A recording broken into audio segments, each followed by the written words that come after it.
Hello प्रिय छात्रों, आपका अपना channel Hindi by Bajaj sir में स्वागत है। मेरे प्रिय छात्रों, आज हम कक्षा 12 हिंदी काव्य खंड में संकलित अध्याय पवन दूतिका का भाग 2 पढ़ेंगे। शीर्षक पवन दूतिका के कवि अयोध्या सिंह उपाध्याय अवध जी हैं। इससे पहले अध्याय पवन दूतिका का भाग 1 अपलोड हो चुका है। भाग 1 देखने के लिए इस वीडियो के डिस्क्रिप्शन में जाएं और पवन दूतिका भाग 1 के लिंक पर क्लिक करें। आइए अब हम भाग 2 शीर्षक पवन दूतिका के पदों की व्याख्या को पढ़ते हैं। राजाओं सा सिर पर लसा, दिव्य आपीड़ होगा, शोभा होगी उभय श्रुति में स्वर्ण के कुंडलों की। नाना रत्ना कलित भुज में मंजू के ऊर होंगे, मोती माला लसित उनका कंबुसा कंठ होगा। राजाओं सा सिर पर लसा, दिव्य आपीड़ होगा, शोभा होगी उभय श्रुति में स्वर्ण के कुंडलों की। उनके मस्तक पर राजाओं के समान अपूर्व सौंदर्य से युक्त मुकुट विराजमान होगा। उनके दोनों कान मनोहर स्वर्ण कुंडलों से सुशोभित होंगे।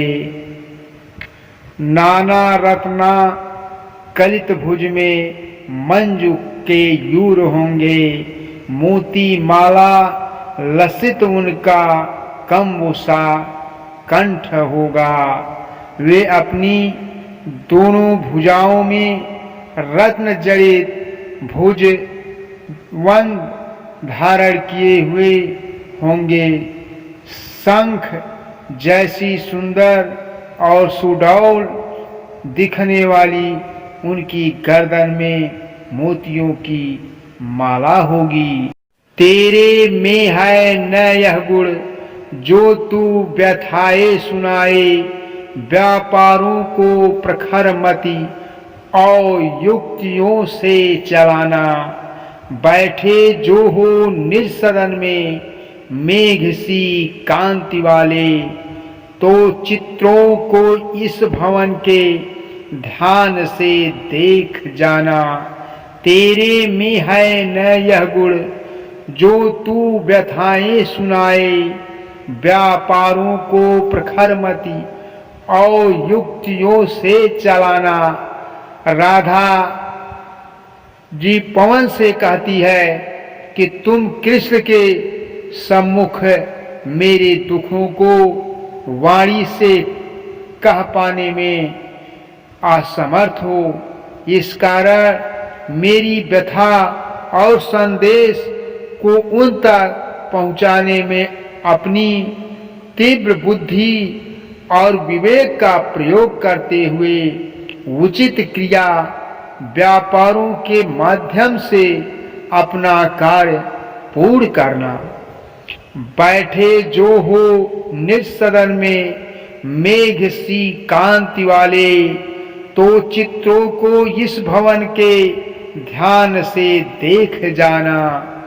यदि मथुरा पहुंचने पर तुम्हें मेरे प्रीतम जो बादलों की कांति के सदृश प्रतीत होते हैं अपने घर में बैठे मिले, तब तुम भवन के सारे चित्रों को ध्यान पूर्वक देखना। जो चित्रों में विरह विधुरा का मिले चित्र कोई, तो जाके निकट उसको भाव से यूं हिलाना। प्यारे होके चकित जिससे चित्र को और देखे, आशा है यूं सूरत उनको हो सकेगी हमारी। जो चित्रों में विरह विधुरा का मिले चित्र कोई, तो जाके निकट उसको भाव से यूं हिलाना। राधा आगे कहती है कि यदि उन चित्रों में वियोग से व्यथित किसी स्त्री का चित्र दिखे तो तुम उसके निकट पहुंचकर उसे इस भाव से हिलाना कि मेरे प्रिय विस्मय के साथ उसे देखने लगे। प्यारे होके चकित जिससे चित्र को और देखे, आशा है यूं सूरत उनको हो सकेगी हमारी।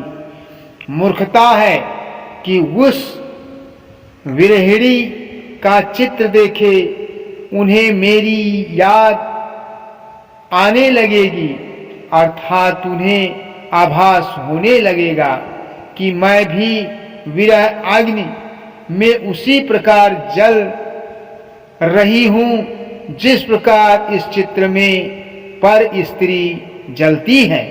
जो कोई भी इस सदन में चित्र उद्यान का हो और हो प्राणी विपुल उसमें घूमते बावले से, तो जाके सन्निकट उसके और हिला के उसे भी देवात्मा को सुरति ब्रज के व्याकुलों की कराना। जो कोई भी इस सदन में चित्र उद्यान का हो और हो प्राणी विपुल उसमें घूमते बावले से। राधा पवन से कहती है कि यदि तुम्हें कृष्ण के घर में ऐसा कोई चित्र दिखे जिसमें उनके जीव जंतु बागीचे में पागलों की तरह घूम रहे हों, तो जाके सन्निकट उसके और हिला के उसे भी देवात्मा को सुरति व्रज के व्याकुलों की कराना। तो उसके निकट जाकर तुम उसे भी हिला देना ताकि कृष्ण को उसे देख विरह में व्याकुल ब्रजवासियों की याद आ जाए। कोई प्यारा कुसुम कुमला गेह में जो पड़ा हो तो प्यारे के चरण पर ला डाल देना उसी को। यों देना एक पवन बतला फूल सी एक बाला, मलाना हो कमल पग को चूमना चाहती है। कोई प्यारा कुसुम कुमला गेह में जो पड़ा हो तो प्यारे के चरण पर ला डाल देना उसी को। यदि कृष्ण के घर में तुम्हें कोई सुंदर सा फूल मुरझाया हुआ दिखे तो उसे उड़ाकर उनके चरणों पर डाल देना। यों देना एक पवन बतला फूल सी एक बाला, मलाना हो कमल पग को चूमना चाहती है, ताकि उन्हें यह आभास हो सके कि कुम्हलाए हुए फूल सी उदास कोई बालिका व्याकुल होकर उनके चरण चूमना चाहती है। जो प्यारे मंच उपवन या वाटिका में खड़े हो, छिद्रों में जा क्वड़ित करना वेणुसा कीचकों को। यों होवेगी सूरत उनको सर्व गोपांगना की, जो है वंशी श्रवण रुचि से दीर्घ उत्कंठ होती। जो प्यारे मंच उपवन या वाटिका में खड़े हों, छिद्रों में जा क्वड़ित करना वेणुसा कीचकों को। राधा पवन को कहती है कि यदि तुम्हें कृष्ण किसी उपवन अथवा बागीचे में खड़े नजर आए तो तुम बांसों के छिद्रों में पहुंचकर उन्हें बांसुरी के सदृश बजाना। यों होवेगी सूरत उनको सर्व गोपांगना की, जो है वंशी श्रवण रुच से दीर्घ उत्कंठ होती, ताकि उन्हें उनकी बांसुरी सुनने के लिए व्याकुल होती गोपियों की याद आ जाए। लाके फूले कमल दल को श्याम के सामने ही, थोड़ा थोड़ा विपुल जल में व्यग्र हो डुबाना। यों देना ए भगिनी जतला एक अम्भोज नेत्रा, आँखों को हो विरह विधुरा वारी में बोरती है। लाके फूले कमल दल को श्याम के सामने ही, थोड़ा थोड़ा विपुल जल में व्यग्र हो डुबोना। राधा आगे कहती है कि मेरे प्रीतम के सम्मुख ही खिले हुए कमल की पंखुड़ियों को व्याकुल होकर थोड़ा थोड़ा जल में डुबोना। यो देना ए भगिनी जतला एक अम्भोज नेत्रा, आँखों को हो विरह विधुरा वारी में बोरती है। कृष्ण को इसका आभास हो जाए कि कमल नेत्रों वाली राधा वियोग में व्यथित होकर अपने नेत्रों की आंसुओं में डुबोए रहती है, अर्थात दिन रात रोती रहती है। धीरे लाना वहन करके नीप का पुष्प कोई, और प्यारे के चपल दृग के सामने डाल देना। ऐसे देना प्रकट दिखला नित्य आशंकिता हो, कैसी होती विरहवश मैं नित्य रोमांचिता हूँ।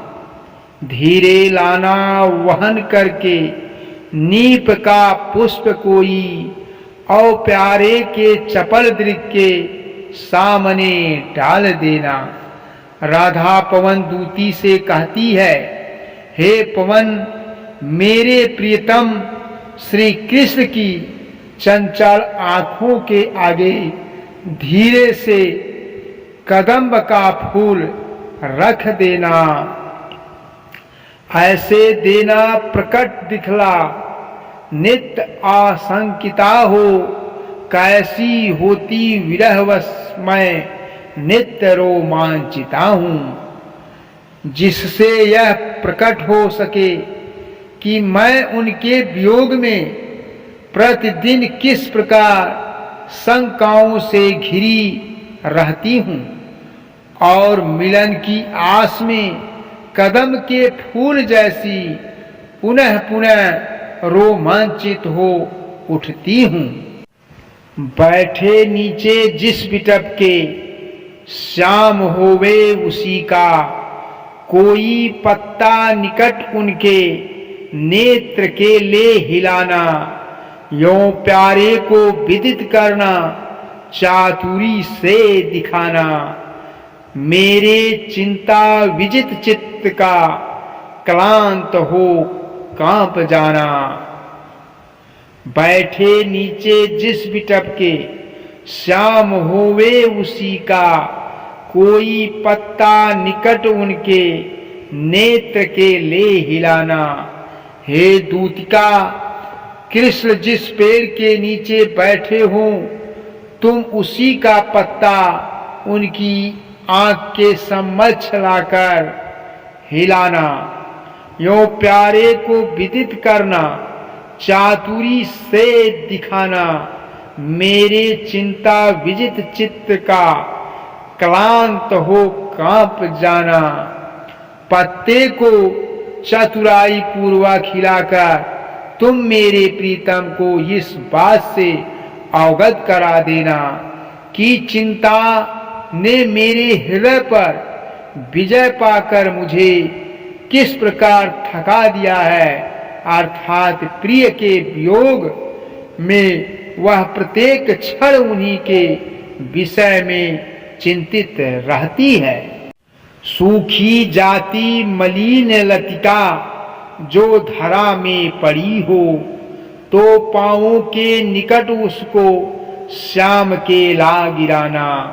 यो सीधे से प्रकट करना, प्रीति से वंचिता हो, मेरा होना अति मलिन और सूखते नित्य जाना। सूखी जाति मनील लतिका जो धरा में पड़ी हो, तो पाँवों के निकट उसको श्याम के ला गिराना। राधा पवन से कहती है कि यदि मथुरा की भूमि पर तुम्हें कहीं मुरझाई हुई लता दिखाई दे, तो उसे कृष्ण के पैरों के पास ले जाकर गिरा देना। यो सीधे से प्रकट करना, प्रीत से वंचिता हो, मेरा होना अति मलिन और सूखते नित्य जाना। इस प्रकार उनके समक्ष स्पष्ट रूप से यह प्रकट कर देना कि प्रेम विहीन रहकर मैं भी उसी लतिका की तरह मुरझाकर सदा सूखते जा रही है। कोई पत्ता नवल तरु का पीत जो हो रहा हो, तो प्यारे के दृग युगल के सामने जा उसे ही धीरे धीरे संभल रखना और उन्हें यूं बताना, पीला होना प्रबल दुख से प्रोसिता सा हमारा। कोई पत्ता नवल तरु का पीत जो हो रहा हो, तो प्यारे के दृग युगल के सामने ला उसे ही। यदि नए पेड़ के पीले पड़ गए पत्ते पर तुम्हारी दृष्टि पड़े, तो तुम हमारे प्रीतम की आंखों के आगे उसे धीरे से रख देना, धीरे धीरे संभल रखना और उन्हें यूं बताना, पीला होना प्रबल दुख से प्रोसिता सा हमारा। धीरे धीरे संभल कर उन्हें बताना कि पति से बिछड़ी हुई स्त्री के समान मैं भी नित्य पीली पड़ती जा रही हूँ। प्यारे को विदित करके सर्व मेरी व्यथाएं धीरे धीरे वहन करके पांव की धूली लाना। थोड़ी सी भी चरण रज जो लान देगी हमें तू, हा कैसे तो व्यथित चित्त को बोध मैं दे सकूंगी। यो प्यारे को विदित करके सर्व मेरी व्यथाएं धीरे धीरे वहन करके पांव की धूली लाना।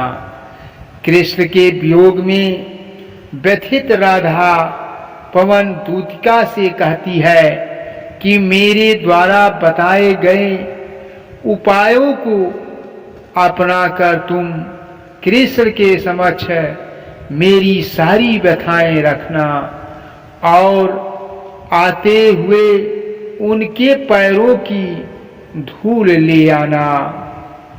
थोड़ी सी भी चरण रज्जो लान देगी हमें तू, हा कैसे तो व्यथित चित्त को बोध मैं दे सकूंगी। क्योंकि उनके बिना मैं अपने दुखी मन को समझा नहीं सकूंगी। राधा आगे कहती है, पूरी होवे न यदि तुझसे अन्य बातें हमारी, तो तू मेरी बिना इतनी मान ले आओ चली जा। छू के प्यारे कमल पग को प्यार के साथ आ जा। जी जाऊंगी हृदय तल में मैं तुझी को लगा के। पूरी होवे न यदि तुझसे अन्य बातें हमारी, तो तू मेरी बिना इतनी मान ले आओ चली जा। यदि तुम मेरे द्वारा समझाए गए कार्यों को पूर्ण करने में सक्षम न हो सको, छू के प्यारे कमल पग को प्यार के साथ आजा, जी जाऊंगी हृदय तल में मैं तुझी को लगा के। तो मेरी बस एक विनती है, मानकर तुम उनके कमल रूपी चरणों को प्रेम पूर्वक स्पर्श करके चली आना। मैं तुम्हें ही हृदय से लगाकर स्वयं में नव जीवन का संचार करूंगी, अर्थात स्वयं को जीवित रख सकूंगी। अब यह अध्याय समाप्त होता है। यदि आपको वीडियो पसंद आया हो तो वीडियो को लाइक कर दें तथा वीडियो को शेयर कर दें और इस चैनल को सब्सक्राइब कर लें, जिससे हमारा वीडियो आप तक पहुंचता रहे। जय हिंद, जय भारत।